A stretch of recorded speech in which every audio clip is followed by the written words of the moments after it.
शहीद थिया असांजे बच्चनि जी हिफ़ाज़त कंदे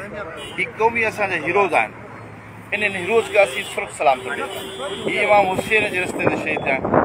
पुलिस में हज़ारे कमियूं कया आहियूं मञीदासीं लखियूं पर हीअ जेका हीरो जेका शहीद थिया आहिनि इहे सिर्फ़ु उन्हनि मग़वियुनि जे कठे विया हुआ जेके बचा हफ़्तो खनि पहिरें जा माण्हू वफ़ा थिया हुआ उन मग़वियुनि जी बाज़ियाबी लाइ विया हुआ पर अफ़सोस इहो आहे असांखे हिकिड़ो अफ़सोस बि थियो आहे त पुलिस जो अधूरो निज़ाम बि आहे इन्हनि शहीदनि खे बुलेट प्रूफ जैकेट न आहे इहो हिकिड़ो वॾो सुवालु आहे जॾहिं त ऑपरेशन ते मोकिलियो था दहशतगर्दनि जे ऑपरेशन ते मोकिलियो था नामी गिरामी धाड़ियुनि मोकिलियो था किरोड़ो रुपया जंहिंजे मथां इनाम रखियल आहे उन्हनि खां मोकिलियो था पर हीअ जेका असांजा क़ौमी हीरो शहीद थिया आहिनि इन्हनि जी खे बुलेट प्रूफ जैकेट छो न आहे इहो हिकिड़ो वॾो सुवालु आहे असांजो त bullet proof jacket without bullet proof jacket इहे कीअं मोकिलिया तव्हां अच्छा उन खां पोइ हू राति जो 2 बजे शहीद थिया आहिनि तव्हां वापसी तक़रीबन 7-8 कलाकनि खां पोइ कया एतिरे ताईं तव्हां सां कम्यूनिकेशन जो छा थियो कम्यूनिकेशन गैप हुयो छा हो असां पुलिस ते मां तनक़ीद नथो कयां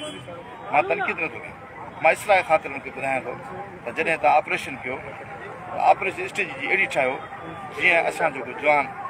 जेको आहे शहीद पर अफ़सोस इहो आहे त हीअ असांजो जेको जवान शहीद थिया खण ॾींहं खां दफ़ो पूरो ज़िलो बंदि हुजणु खपंदो मूंखे समाजी तरह आवाम ते ॾुख ॾाढो आहे पंहिंजो त शहर खुलिया पिया आहिनि घर वेठा आहिनि होटलनि ते वेठा आहिनि हीअ क़ौमी हीरोज़ आहे अॼु हुन जो आख़िरी दीदार थिया आख़िरी रस्म में शरीफ़ थिया गार्ड ऑफ ऑनर ॾियूं हा पर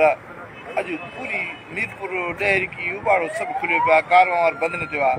कोई माण्हू आहे सियासी समाजी दोस्त आहिनि मां घोटकी वासी खे अपील थो कयां अॼु हीअ बचा तव्हांजा बि आहिनि सुभाणे खे ॿिए जा बि ॾिसी था महिरबानी करे शऊर पैदा कयो